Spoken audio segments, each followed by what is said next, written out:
ਬੱਚੇ ਨੇ ਕੋਈ ਸ਼ਹੀਦੀ ਹੋ ਗਈ, ਉਹਨਾਂ ਨੇ ਇੰਨਾ ਬਗਾਨਾ ਉਹਨੂੰ ਕਿਉਂ ਸਮਝਿਆ? ਮੈਂ ਇਹ ਪੁੱਛ ਰਿਹਾ ਵੀ ਕਿਉਂ ਬਗਾਨਾ ਸਮਝਿਆ ਉਹਨਾਂ ਨੇ, ਜਦੋਂ ਮੇਰਾ ਤਾਂ ਬੱਚੇ ਨਹੀਂ ਰਿਹਾ, ਬੱਚਾ ਉਹਨਾਂ ਦਾ ਬਣ ਗਿਆ ਜੀ, ਮੇਰਾ ਬੱਚੇ ਨਹੀਂ ਜਾਂ ਕੁਝ ਵੀ ਹੋ ਗਿਆ ਉਹਨੂੰ ਜੀ, ਜੋ ਵੀ ਕੁਝ ਹੋ ਗਿਆ ਤੇ ਬੱਚੇ ਨੂੰ ਉਹਦਾ ਹੱਕ, ਉਹਨਾਂ ਦਾ ਬੇਟਾ ਉਹਨਾਂ ਦਾ ਸੀ, ਮੇਰਾ ਨਹੀਂ ਸੀ ਉਹ ਵੀ ਉਹਨਾਂ सेना के अधिकारियों की ईमानदारी और इज्जत इस लेवल पर थी कि किसी भी नेता मंत्री, आपने सुना होगा कोई समय में इंदिरा गांधी प्रधानमंत्री तक को मना कर दिया था हमारे एक जनरल साहब ने कि जैसा हम करेंगे आप सिर्फ बताओ क्या करना है, बाकी की योजना हम बनाएंगे, आप नहीं।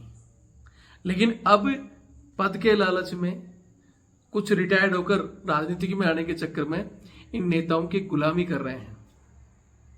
घटिया बयान दिया है उन्होंने। उन घटिया बयान देने वालों से मैं इस वीडियो के जरिए कुछ सवाल करना चाहता हूं। जब रिस्क अलाउंस नहीं है, जब इनके मरने बाद में इनको सम्मान नहीं है, जब आप जो जिसने ये ट्विटर हैंडल पर लिखा है, वहां के कोर कमांडर ने, जिसने भी ये लिखवाया है, उससे पूछो कि आया क्यों ये। और जब आप कह रहे हो कि कोर्ट ऑफ इंक्वायरी चल रही है, तो आपने पहले ही डिक्लेयर कर दिया कि वह अपनी गोली से मरा है, जबकि 2 दिन पहले ही वहां दो आतंकवादी मारे गए थे। हो सकता है उन्होंने इसको किसी भी एंगल से उन्होंने इनको गोली मारी हो और ये शहीद हुआ हो। जब आपकी जांच पूरी नहीं हुई तो एक ट्विटर में आरामखोर लिख रहा था कि सेना में जाओ मत, सेना में हम नहीं जाएंगे तो ये तुम्हारे घटिया नेता अपने बच्चों को भेज देंगे, या ये अधिकारी जवान में भेज देंगे, या तुम्हारे ये और जो सिविल अधिकारी है वो भेज देंगे, या बिजनेस में भेज देंगे। तुम्हारे अंदर तो दम है नहीं देश की रक्षा करने के लिए। ठेका हम लोगों ने लिया है, किसान के बच्चे, जवान के बच्चे, मजदूरों के बच्चे वो जाते हैं इसमें, क्योंकि हमें रोजगार। मैं ऐसे बता रहा जी, एक हमारा पुत्र 20 साल का हमने तैयार करके ਆਪਾਂ ਮਿਲਟਰੀ ਨੂੰ ਦੇਤਾ ਜੀ। ਮੈਂ ਮੰਨ ਕੇ ਚਲੋ ਜੀ, ਉਹਨੂੰ ਮਿਲਟਰੀ ਨੇ ਵਰਦੀ ਪਵਾਈ, ਉਹਨੂੰ ਟ੍ਰੇਨਿੰਗ ਕਰਾਈ ਤੇ ਖਾਣਾ ਦਿੱਤਾ, ਰਿਆਸਤ ਦਿੱਤੀ, ਉਹਨੂੰ ਸਾਰੇ ਰੂਲ ਸਿਖਾਏ ਤੇ ਜੀ ਫਿਰ ਜਦੋਂ ਮੇਰੇ ਬੱਚੇ ਨੇ ਕੋਈ ਸ਼ਹੀਦੀ ਹੋ ਗਈ, ਉਹਨਾਂ ਨੇ ਇੰਨਾ ਬਗਾਨਾ ਉਹਨੂੰ ਕਿਉਂ ਸਮਝਿਆ? ਮੈਂ ਇਹ ਪੁੱਛ ਰਿਹਾ ਵੀ ਕਿਉਂ ਬਗਾਨਾ ਸਮਝਿਆ ਉਹਨਾਂ ਨੇ, ਜਦੋਂ ਮੇਰਾ ਤਾਂ ਬੱਚੇ ਨਹੀਂ ਰਿਹਾ, ਬੱਚਾ ਉਹਨਾਂ ਦਾ ਬਣ ਗਿਆ ਜੀ, ਮੇਰਾ ਬੱਚੇ ਨਹੀਂ ਜਾਂ ਕੁਝ ਵੀ ਹੋ ਗਿਆ ਉਹਨੂੰ ਜੀ, ਜੋ ਵੀ ਕੁਝ ਹੋ ਗਿਆ ਤੇ ਬੱਚੇ ਨੂੰ ਉਹਦਾ ਹੱਕ, ਉਹਨਾਂ ਦਾ ਬੇਟਾ ਉਹਨਾਂ ਦਾ ਸੀ, ਮੇਰਾ ਨਹੀਂ ਸੀ ਉਹ ਵੀ ਉਹਨਾਂ ਨੇ ਆਪਦੇ ਬੇਟੇ ਨੂੰ ਇੰਨਾ ਮਾੜਾ ਚਾਲਕਾ ਤੋਂ ਕਰਿਆ। ਮੈਂ ਇਹੀ ਮੰਗਦਾ ਵੀ ਮੇਰੇ ਪਿੰਡ ਦੇ ਵਿੱਚ ਮੇਰੇ ਬੇਟੇ ਦੀ ਕਿੱਥੇ ਚੜਾਈ ਹੋਣੀ ਸੀ ਬਹੁਤ ਜ਼ਿਆਦਾ, ਪਰ ਮੇਰੇ ਬੇਟੇ ਨੂੰ ਪਿੰਡ ਦੇ ਵਿੱਚ ਉਹ ਚੀਜ਼ ਨਹੀਂ ਮਿਲੀ। ਬਹੁਤ ਜ਼ਿਆਦਾ ਕੱਟ ਸੀ ਮੇਰੇ ਸਾਰੇ ਪਿੰਡ ਦੇ ਵਿੱਚੋਂ, ਸਾਡੇ ਜਿਤਨੇ ਵੀ ਆਦਮੀ ਘਰ ਕੇ ਸਾਰੇ ਦੇ ਸਾਰੇ ਲੋਕ ਸੀਗੇ ਪਿੰਡ ਕੰਮ ਕੇ ਸਾਰੇ ਦੇ ਸਾਰੇ। ਇਸ ਤਾਂ ਮੈਨੂੰ ਕੋਈ ਲਾਜ ਨਹੀਂ ਕਾਹੇ ਚੀਜ਼ ਦਾ, ਕੋਈ ਪੈਸੇ ਦਾ ਲਾਜ ਨਹੀਂ ਮੈਨੂੰ, ਕੋਈ ਟਕੇ ਦਾ ਲਾਜ ਨਹੀਂ ਮੈਨੂੰ ਕਿੰਨੇ ਮੇਰੇ ਬੱਚੇ ਦੀ ਬਸ ਜਿਹੜੇ ਸਰਕਾਰ ਨਹੀਂ ਹੋਏ ਵੀ ਜਿਵੇਂ ਪੁਲਿਸ ਆਪਣੇ ਮਿਲਟਰੀ ਲੈ ਕੇ ਉਹਨੇ ਉਸ ਤਰ੍ਹਾਂ ਲੈ ਕੇ ਜੀ, ਜਿਵੇਂ ਹਸਪਤਾਲ ਚੋਂ ਆਪਾਂ ਕੋਈ ਐਕਸੀਡੈਂਟ ਹੋ ਜਾਏ ਆਪਣੇ ਪੰਜਾਬ ਦੇ ਵਿੱਚ, ਉਹਨੂੰ ਆਪਾਂ ਘਰੇ ਜਾ ਕੇ ਪਹੁੰਚਦਾ ਕਰਦੇ ਆਏ, ਪਹੁੰਚਦਾ ਕਰਿਆ ਜੀ। ਮੈਨੂੰ ਬਹੁਤ ਦੁੱਖ ਦੇ ਜੀ। ਅਜੇ ਪੰਜਾਬ ਸਰਕਾਰ ਨੇ ਸਾਡੇ ਪਿੰਡ ਨੂੰ ਕਿਹਾ ਜੀ, ਪੁਲਿਸ ਪੁਲਿਸ ਨੂੰ ਕਿਹਾ ਜੀ, ਉਹਨਾਂ ਨੇ ਸਲਾਮੀ ਦਿੱਤੀ, ਮੈਂ ਉਹਨਾਂ ਦਾ ਬਹੁਤ ਧੰਨਵਾਦ ਕਰਦਾ ਜੀ। ਸ਼ਹੀਦ ਬੰਦੇ ਉਹਨਾਂ ਨੇ ਪੂਰਾ ਜੱਜ ਕੇ ਜੀ ਪੰਜਾਬ ਸਰਕਾਰ ਨੇ। ਸੈਂਟਰ ਨੂੰ ਵੀ ਚਾਹੀਦਾ ਜੀ, ਉਹਨਾਂ ਦਾ ਪੁੱਤ ਸੀ, ਮੇਰਾ ਪੁੱਤ ਨਹੀਂ ਸੀਗਾ, ਉਹਨਾਂ ਦਾ ਪੁੱਤ ਸੀਗਾ। ਬਾਕੀ ਤਾਂ ਤੁਸੀਂ ਲੱਗ ਬੋਲ। जय हिंद, जय भारत, वंदे मातरम। मैं रविंद्र फौजी। अभी जो आपने ये छोटा सा वीडियो देखा है, ये है उस नौजवान अमृतपाल के पिताजी, जिसने मात्र 19 साल की उम्र में सेना ज्वाइन की, अग्निवीर की ट्रेनिंग की, कसम खाई देश सेवा के लिए और जम्मू कश्मीर के पुंछ में शहादत हासिल की। वो शहीद हुआ, लेकिन इस घटिया योजना के तहत भर्ती हुआ, अग्निपथ योजना के तहत, जिसके अंदर इस सरकार ने ऐसे ऐसे घटिया नियम लागू किए हैं जो धीरे धीरे पब्लिक के सामने आ रहे हैं। तो पता चल रहा है पब्लिक को कि हां क्या चीज है। लेकिन ये विडंबना आपको और बताता हूं कि अधिकारी अब इस पर लीपापोती कर रहे हैं, मोदी जी के प्रेशर में आकर झूठा बयानबाजी जो कर रहे हैं। सेना ने अमृतपाल की मौत पर जो बयान दिया है, मैं आपको वो भी बताऊंगा। लेकिन मैं एक बार फिर कहता हूं कि एक समय था, सेना के अधिकारियों की ईमानदारी और इज्जत इस लेवल पर थी कि किसी भी नेता मंत्री, आपने सुना होगा कोई समय में इंदिरा गांधी प्रधानमंत्री तक को मना कर दिया था हमारे एक जनरल साहब ने कि जैसा हम करेंगे आप सिर्फ बताओ क्या करना है, बाकी की योजना हम बनाएंगे, आप नहीं। लेकिन अब पद के लालच में कुछ रिटायर्ड होकर राजनीति में आने के चक्कर में इन नेताओं की गुलामी कर रहे हैं। घटिया बयान दिया है उन्होंने। उन घटिया बयान देने वालों से मैं इस वीडियो के जरिए कुछ सवाल करना चाहता हूं। और ये जो अमृतपाल जी के पिताजी का वीडियो है, इसको देखकर शर्म आनी चाहिए उन सेना अधिकारियों को। ये पंजाबी में इनका वीडियो है, मैं आपको आगे और सुनाऊंगा पूरा। जिनको समझ में आता है पंजाबी वो समझ लेंगे, जिनको नहीं आता मैं बता देता हूं कि इन्होंने सिर्फ इतना कहा है कि मैंने अपने बेटे को फौज के हवाले कर दिया, फौज ने उनको ट्रेनिंग दिया, फौज ने सब कुछ दिया, तो वो मेरा नहीं फौज का भी बेटा था। वे कह रहे हैं कि बहुत दुख हुआ कि सेना ने उनका अंतिम संस्कार सम्मान से नहीं किया। पंजाब पुलिस का धन्यवाद दे रहे हैं क्योंकि वहां बैठी पंजाब सरकार ने, पुलिस की टीम ने उनको गार्ड ऑफ ऑनर दिया। पंजाब सरकार उनको 1 करोड़ रुपए शहीद के नाम से दर्जा दे और 1 करोड़ रुपए की घोषणा की। तो ये कह रहे हैं कि मुझे तब फक्र होता कि सेना की टुकड़ी आती और ये सेना की तरफ से शहीद का दर्जा मिलता। इकलौते बच्चे के पिता ने रोते रोते ऐसा बात कहे हैं। मोदी जी, अगर आप में जरा सी भी शर्म बाकी है तो ये झूठा दिखावा जो आप दीपावली होली पर जाकर मिठाई खाते हो, ये वर्दी पहनकर बैठ जाते हो, सर्जिकल स्ट्राइक की बात करते हो, अगर आपको शर्म आती है तो इस तरह के घटिया नियम और ये आपकी अग्निपथ योजना, जिसका मैं शुरू से ही यहाँ तक कि हमने हाई कोर्ट, सुप्रीम कोर्ट तक इसको लेकर गए, लेकिन वहां भी आपने दबा दिया क्योंकि जज भी आपकी भाषा बोले। हालांकि अब बहुत सी पार्टियां चौतरफा, इसके बाद चौतरफा लोग कह रहे हैं कि हमने भी विरोध किया था, अगर उस समय मेरा साथ दिए होते, क्योंकि मैं और वो बच्चे जिनके एग्जाम रद्द हुए थे, जिनकी ज्वाइनिंग रद्द हुई थी, हम सड़कों पर थे, लेकिन किसी ने हमारा साथ नहीं दिया। अब चुनाव आ रहे हैं, अब सब ग्राउंड में कह रहे हैं कि हमने बोला था, हमने बोला था। मैंने कहा था कि अग्निपथ योजना तो या तो कोई लड़ाई होगी तो अपना आप आने वाले समय में जो नतीजे आएंगे उसके बाद बदली जाएगी, या धीरे धीरे इसकी पोल खुलती जाएंगी।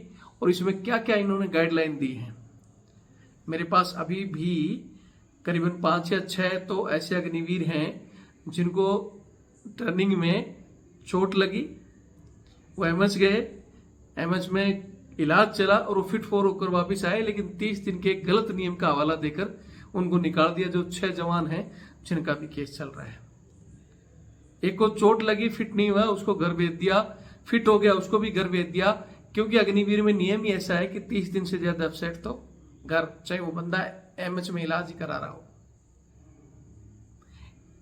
हाई एलटी में बैठे हैं, जम्मू कश्मीर में बैठे हैं, सिक्किम में बैठे हैं, जहां बाकी सभी सैनिकों को अलाउंस दिया जाता है, लेकिन अग्निवीरों को वहां अलाउंस नहीं है। 50 बंदों की रिकॉर्डिंग मेरे पास रखी हुई है, मैं चाहूंगा तो डालूंगा समय समय पर। जो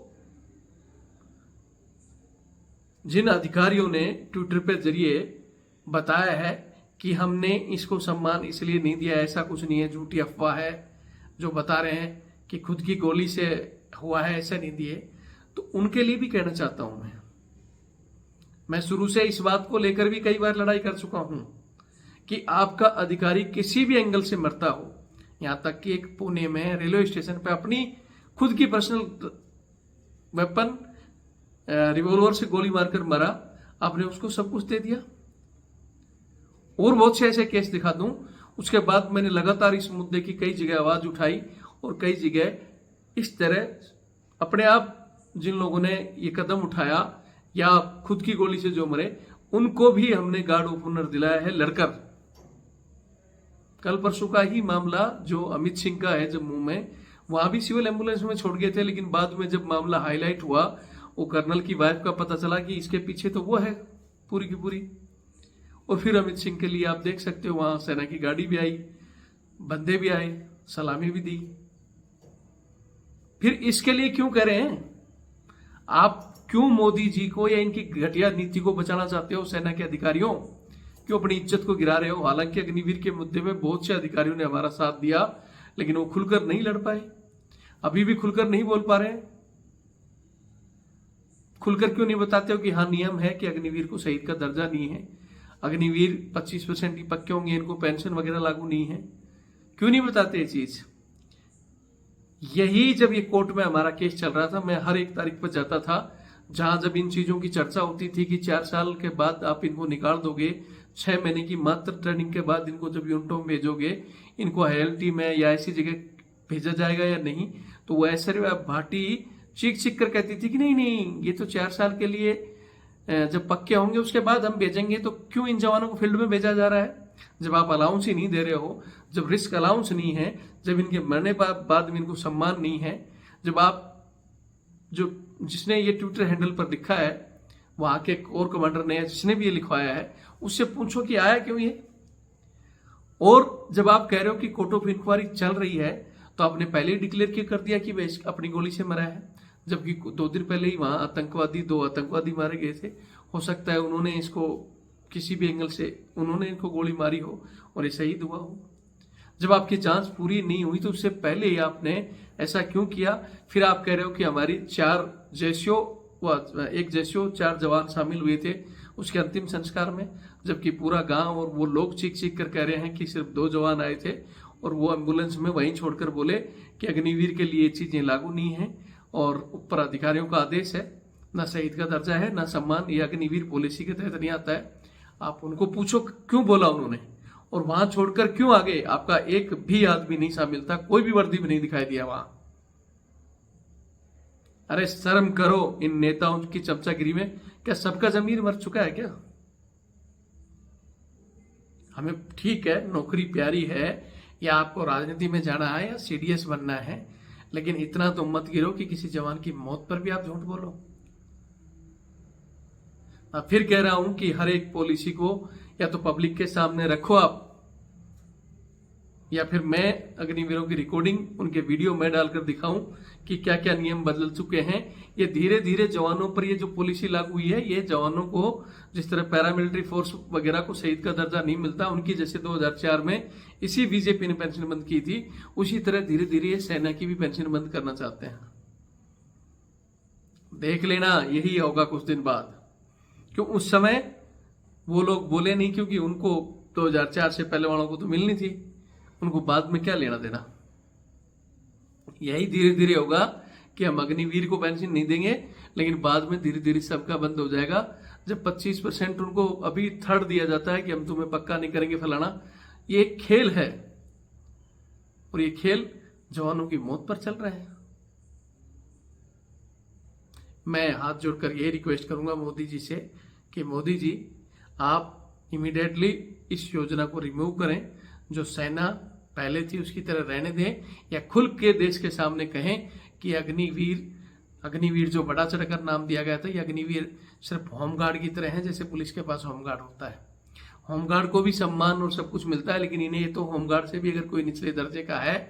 क्यों? क्योंकि मैं पहले भी कह चुका कि बहुत दिनों से मैं एक सहायक प्रथा की लड़ाई जो लड़ रहा हूं, जिसमें जवानों से आज भी हमारे अधिकारी, क्योंकि पहले अंग्रेज अधिकारी होते थे, जवान भारतीय, तो भारतीय जवानों को गुलाम समझकर उनसे बूट पुलिस, कुत्ता घुमाना, यहाँ तक कि बच्चों की टॉयलेट साफ करना, अपनी मैडम बच्चों के कच्छे धुलवाना, जो अंग्रेज करते थे, अंग्रेजों का भी रिकॉर्ड तोड़कर आज के हमारे काले अंग्रेज ना तो उस चीज को छोड़ना चाहते, वो सहायक प्रथा लागू रखना चाहते हैं, जवान को गुलाम बनाना चाहते हैं।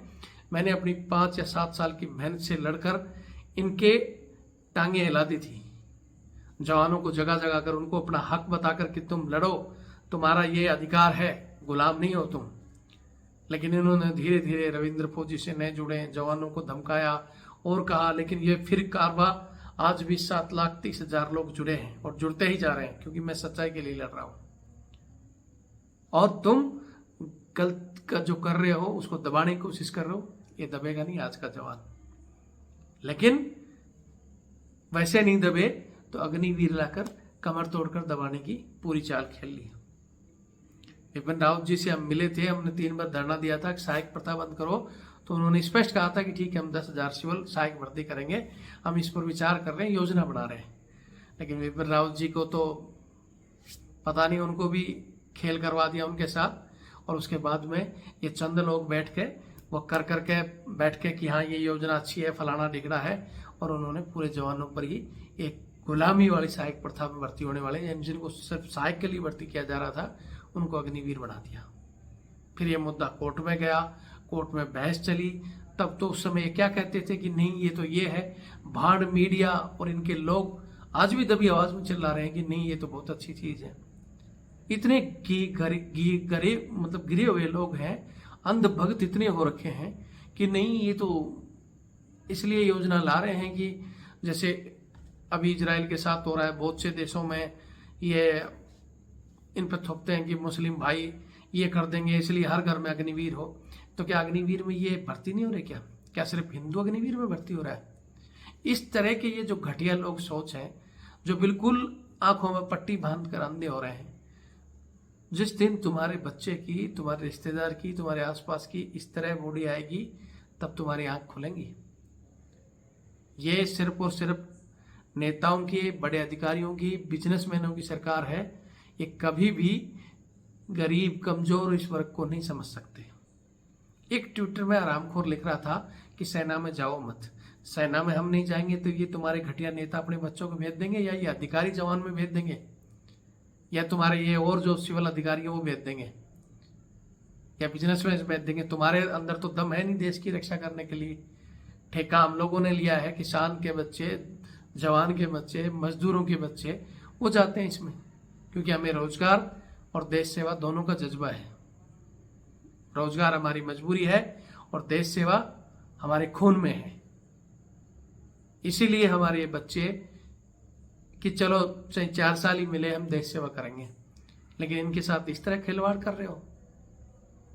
बंद कर दो मोदी जी, नहीं तो हमने तो कह रखा कि 24 में आपका और हमारा आमना सामना होगा, और कुर्सी के लिए नहीं, हम तो फिक्स कहेंगे कि ये 4 चीजें, अग्निवीर योजना हटे, सहायक प्रथा सेना से हटाई जाए, ये जो अफसरों की तानाशाही चल रही है, ये जवानों से बेटरीगिरी बंद हो। इसी विषय को लेकर हम लड़ेंगे। जो भाई हमारे साथ है चैनल से जुड़ते रहें। मेरा नंबर 82 90 35 45 13, ये मेरा व्हाट्सअप कॉलिंग यही इसी नंबर पर है। व्हाट्सअप चैनल भी है, चैनल से जुड़ो, उससे जुड़ो और हमारी ताकत बढ़ो, ताकि हम इस मोदी जी से फेस टू फेस 24 में लड़ाई कर सकें। तैयार हैं तो जुड़ें, और नहीं तो इंतजार करें, कल आपके साथ भी एक घटना होगी। जय हिंद, जय भारत, वंदे मातरम।